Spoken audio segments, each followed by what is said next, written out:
June 29, 1942. Cairo, Egypt. Colonel Bonnefellers, United States military attaché, sits down at his encryption machine for what should be a routine intelligence report to Washington. He has no idea that for the past 6 months, every word he's transmitted has been read by the enemy. He doesn't know that the German field marshal he's been reporting on, Rommel, calls him the little fellas. He doesn't know that Italian spies photographed his code book months ago in Rome.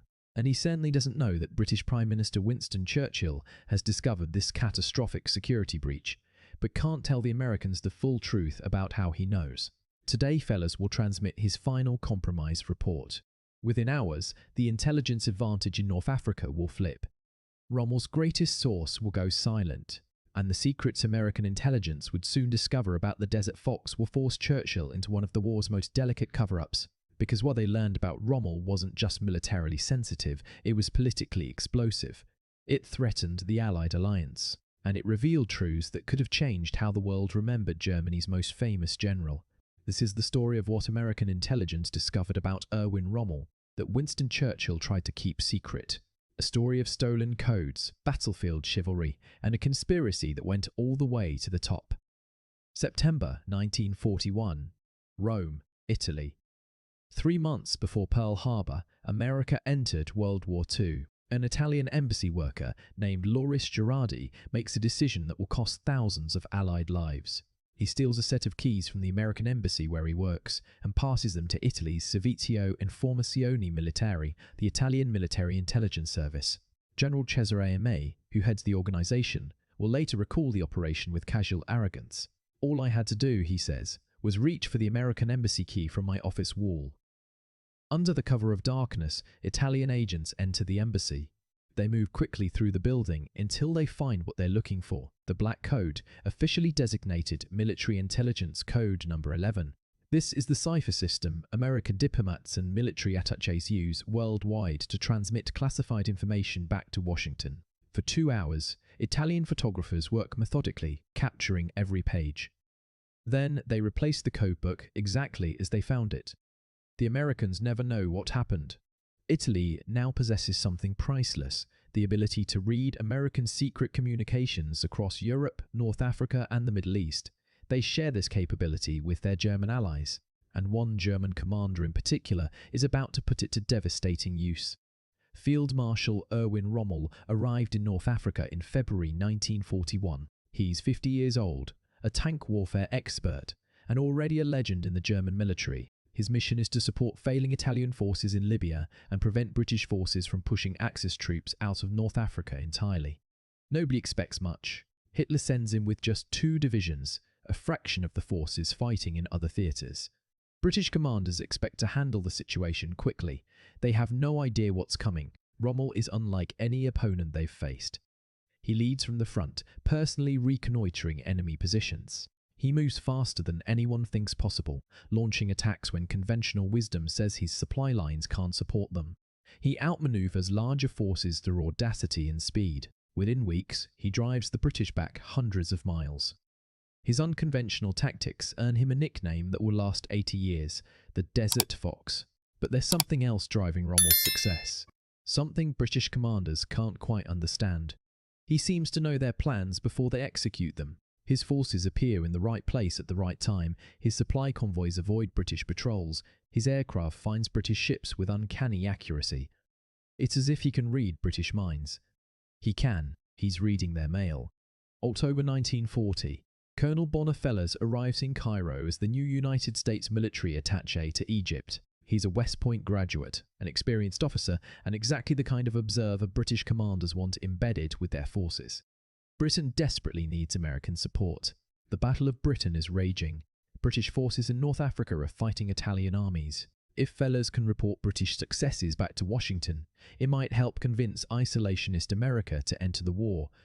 British commanders give Fellers unprecedented access. He attends briefings on troop movements. He learns about supply convoys scheduled to reinforce Malta. He receives detailed assessments of British strengths and weaknesses. He observes operations firsthand, and like a good attaché, he reports everything back to Washington using his black code encryption system. He voices concerns about the code's security. It's old, it's used worldwide, it's potentially vulnerable. His superiors dismissed these worries. The code has been in service for years without problems. There's no evidence of compromise. Keep sending reports. So Fellers does. Detailed, accurate, comprehensive reports that reach the desks of President Franklin Roosevelt, the Joint Chiefs of Staff, and American intelligence chiefs. Within 8 hours of transmission, those same reports reach Italian cryptographers, who decode them and pass the intelligence to Rome. Rome transmits the information to Rommel in North Africa via Enigma encrypted messages. Rommel reads British battle plans over his breakfast coffee. The Germans nicknamed him Die Gute Quelle, the good sauce. Rommel, with characteristic dry humour, calls him the Little Fellers. For 6 months, from December 1941 through June 1942, this security disaster plays out in blood across the North African desert. In January 1940, Fellers reports that the British are withdrawing 270 aircraft and anti-aircraft guns from North Africa to reinforce forces fighting Japan in the Far East. Rommel immediately launches a counteroffensive, knowing British air cover is weakened. He recaptures Benghazi and pushes the British back to Gazala. But the intelligence leak proves most devastating during Operation Julius in June 1942. The British plan simultaneous convoys to resupply Malta, the island fortress that threatens Axis supply lines to North Africa. On June 11th, Fellers transmits report number 1111. It details everything: convoy routes, escort strengths, timing, planned commando raids on Axis airfields to support the convoys.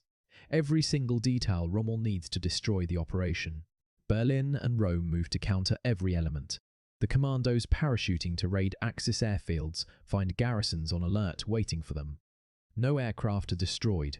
Operation Vigorous sails from Alexandria with 11 merchant ships. After 4 days of devastating attacks by aircraft, torpedo boats, submarines, and finally the Italian battle fleet itself, the convoy turns back. 1 cruiser, 3 destroyers, and 2 merchant vessels are lost. Operation Harpoon from Gibraltar fares only slightly better. Of 6 merchant ships, only 2 reach Malta. 3 merchantmen and the destroyer HMS Bedouin are sunk.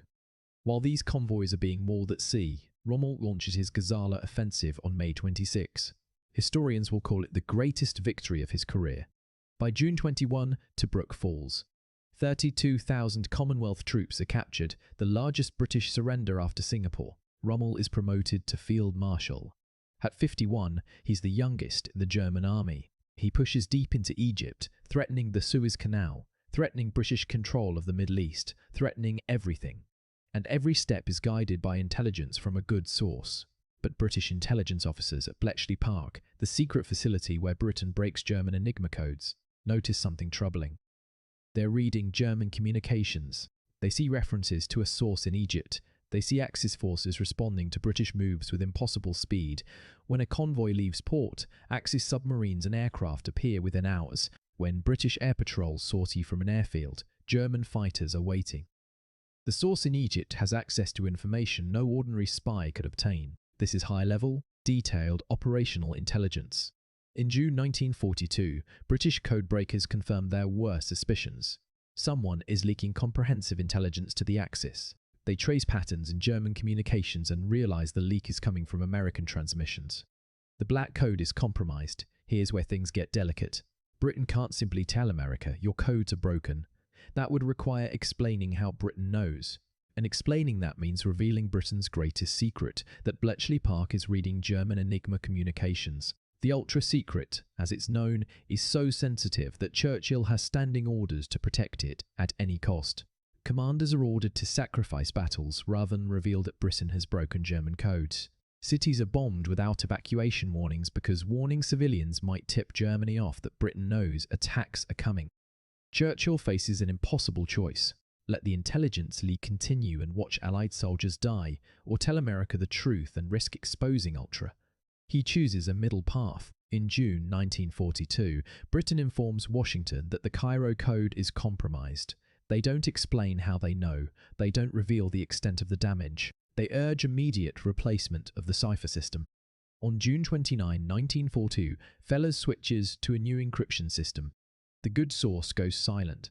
Rommel's intelligence advantage evaporates overnight. The timing cannot be worse for the Desert Fox. His forces have pushed to El Alamein, just 60 miles from Alexandria. but his supply lines are stretched impossibly thin. Malta, despite the failed convoys, is still operational, and British aircraft, submarines and ships based there continue attacking Axis supply convoys crossing the Mediterranean. Rommel's tanks are running out of fuel, his troops are exhausted, and now, suddenly, his perfect intelligence source has dried up. Meanwhile, British intelligence experiences the opposite transformation. With the Fellers leak closed and with Bletchley Park reading German communications, the intelligence advantage flips. Montgomery, the new commander of the British Eighth Army, knows Rommel's fuel situation. He knows troop positions. He knows Rommel's intentions before Rommel can execute them. At the Battle of Alam Halfa in late August 1942, Montgomery used ultra-intelligence to predict exactly where Rommel would attack. He prepares defensive positions on high ground along the expected axis of advance.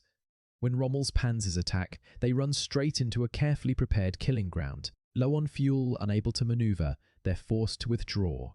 It's Rommel's first clear defeat in Africa. By the Second Battle of El Alamein in October 1942, the transformation was complete. Montgomery commands overwhelming superiority in men, tanks, aircraft and supplies. More importantly, he commands overwhelming superiority in intelligence. He knows Rommel is sick, has returned to Germany for treatment, and that Rommel's replacement is unfamiliar with the desert. He knows Axis fuel supplies are critically low. He knows German minefields and defensive positions. When Montgomery attacks on October 23, it's not a gamble, it's an execution. By November, Rommel is in full retreat. Operation Torch, the American and British invasion of French North Africa, lands in his rear. Caught between two Allied armies, the Afrika Korps is doomed. The war in North Africa is effectively over. Fellers, incredibly, faces no official blame. When he returns to Washington in July 1942, Roosevelt invites him to the White House. His reporting, despite causing catastrophic losses, has also inadvertently helped the Allied cause. How? His assessments of British capabilities were often pessimistic, sometimes harshly so. He criticised British leadership, questioned their supply situation, and painted a picture of forces on the edge of collapse. When Rommel read these reports, he believed them. He pushed forward aggressively, overextending his supply lines, convinced the British were about to break. The irony is delicious. Feller's intelligence leak, while costing lives and battles, may have contributed to Rommel's strategic overreach. His pessimistic reporting convinced Roosevelt and American commanders to prioritize Europe over the Pacific, to send Sherman tanks to the British before El Alamein, and to launch Operation Torch. The security disaster became, accidentally, a kind of strategic deception. But this is where the story takes a darker, more complex turn. Because as American forces enter North Africa in November 1942, as they fight alongside British troops, as they capture German positions and prisoners and documents, American intelligence officers begin discovering things about Rommel that don't fit the propaganda image of the ruthless Nazi general. They discover that Rommel routinely ignored Hitler's most criminal orders. In October 1940, Hitler issued the Commando Order, directing that all captured Allied commandos be executed immediately, even if in uniform, even if attempting to surrender. This is a clear violation of the Geneva Conventions. It's a war crime. German officers will be executed after the war for following this order. Rommel burns his copy and refuses to implement it. American intelligence documents capture testimony from British commandos who should have been executed under the Commando Order but weren't. Lieutenant Roy Wooldridge and Lieutenant George Lane, captured during reconnaissance missions before D-Day in 1944, are brought before Rommel. He questions them personally, treats them as prisoners of war under the Geneva Conventions, and refuses orders to execute them. He even shares a bottle of gin with them, discussing the war with remarkable candour. Both men survive. American officers document other instances. Rommel ordered that black South African prisoners be housed and fed alongside white prisoners, shocking American officers from a still segregated US military. He refused orders to execute Jewish soldiers fighting for Britain. He maintained Geneva Convention protections for prisoners, even when German POWs in Allied hands weren't always afforded the same treatment. Documents captured from German headquarters reveal something even more politically sensitive. Rommel was increasingly opposed to Nazi policies. By 1944, he was connected to the July 20th plot to assassinate Hitler, though his exact role remains debated. He wanted to arrest Hitler, not kill him. He wanted to negotiate peace with the Western Allies. He argued that Germany should sue for peace before Soviet armies reached German soil. These were not the views of a fanatical Nazi. These were the views of a German patriot who realized Hitler was leading the nation to catastrophe. American intelligence officers compiled these findings. They interview former prisoners who served under Rommel's command. They analyze captured documents.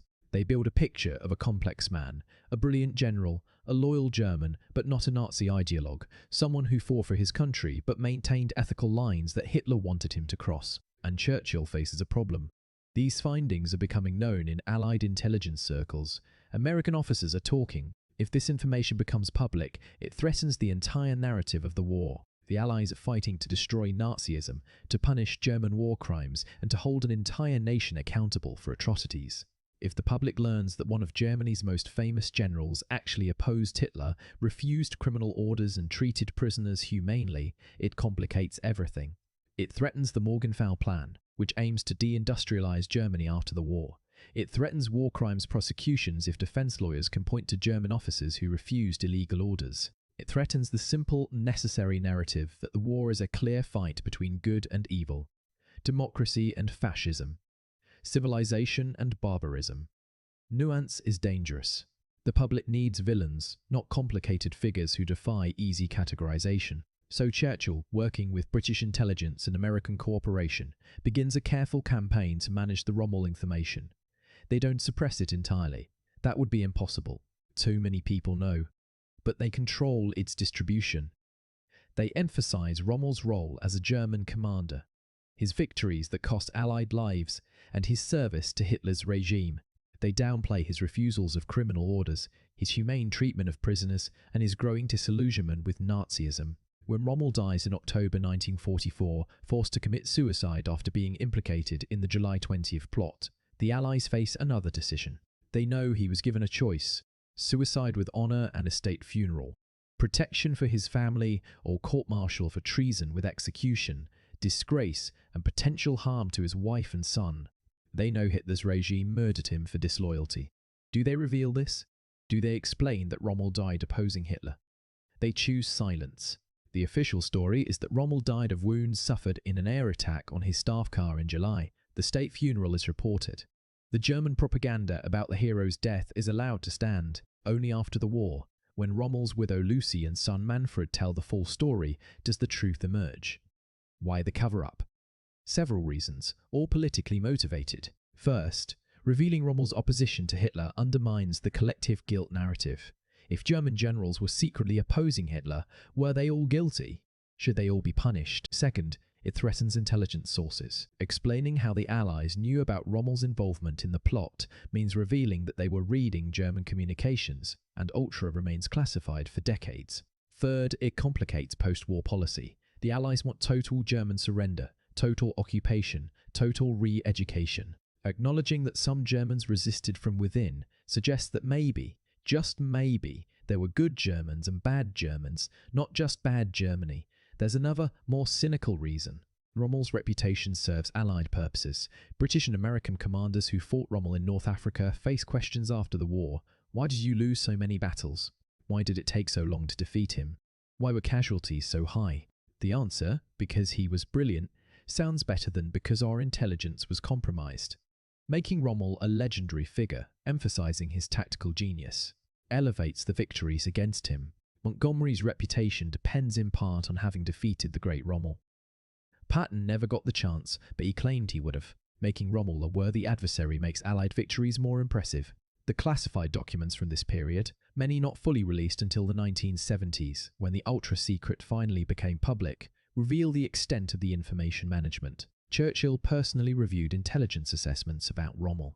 He made decisions about what could be shared with the press, what had to remain classified, and what could be selectively leaked to serve strategic purposes. American intelligence officers who wanted to publicize Rommel's refusal of criminal orders were told their reports were classified for operational security reasons. Officers who emphasized his humane treatment of prisoners were reminded that war was still ongoing and that praising enemy commanders hurt morale. The message was clear: keep these discoveries quiet until the war is won and we can decide how history should remember it. But information wants to be free. After the war, former prisoners published their stories. Biographies appeared. Rommel's papers, edited by British historian B.H. Liddell Hart and published in 1953, revealed much of the truth. Slowly, the complex reality of Rommel emerged. A man who served a criminal regime, who bears responsibility for his choices, but who also maintained ethical boundaries and ultimately paid with his life for his opposition to Hitler. The intelligence discoveries about Rommel raised uncomfortable questions that resonate to this day. Can you serve an evil regime without becoming evil yourself? Where's the line between duty to your country and duty to humanity? How should history judge someone who fought for the wrong side but fought with honor? These are not easy questions. They're not meant to be. And that's exactly why Churchill wanted to keep them quiet during the war. War requires moral clarity. History can afford nuance. Politics cannot. The story of what American intelligence discovered about Rommel reveals something troubling about how war and politics interact. Truth becomes a weapon. Information becomes propaganda, and inconvenient facts get buried in classified files until they're safely historical. Churchill wasn't wrong to manage this information carefully during the war. Winning required unity, moral certainty, and public support, but the cost was complexity, the acknowledgement that even in the clearest moral struggle in modern history, not everything fits neat categories of good and evil. Today, we know the full story. We know about the Black Code disaster, about Bonnefellers and the Good Source, about the intelligence war in North Africa. We know about Rommel's refusal of criminal orders, his treatment of prisoners, and his involvement in the plot against Hitler. We know Churchill worked to control this narrative. We know why. Whether he was right to do so remains a question each generation answers differently. What's clear is that the truth about Rommel was always more complicated than wartime propaganda allowed. American intelligence discovered a German general who opposed the worst excesses of the regime he served. British intelligence, reading German communications, learned of growing resistance within the Wehrmacht. And Churchill, balancing military necessity against political reality, decided the world wasn't ready for that truth. Not while the war was still being fought. Maybe not for decades afterward. The classified files from 1942 through 1945 tell a story of intelligence gained and intelligence suppressed, of truths discovered and truths hidden, of a war fought on battlefields and in secret files where what the public knows becomes as important as what actually happened. So what do you think? Was Churchill right to suppress information about Rommel's character during the war? Or did the Allies have an obligation to acknowledge that not all German officers were war criminals? Does Rommel deserve the relatively positive reputation he's gained in the decades since the war? Or does serving Hitler's regime, regardless of personal conduct, make him complicit in Nazi crimes? And what does this story tell us about how governments manage truth during wartime when facts become weapons and history gets written in classified files? Share your thoughts in the comments. If this story of wartime intelligence and political cover-ups fascinated you, hit that like button and subscribe for more deep dives into the secrets of World War II. And check out our video on Operation Mincemeat, another story of how deception and intelligence shaped the war in ways the public didn't learn about for decades. The truth about the Second World War is still emerging from classified files 8 decades later, and some of those truths are more complicated than anyone wanted to admit.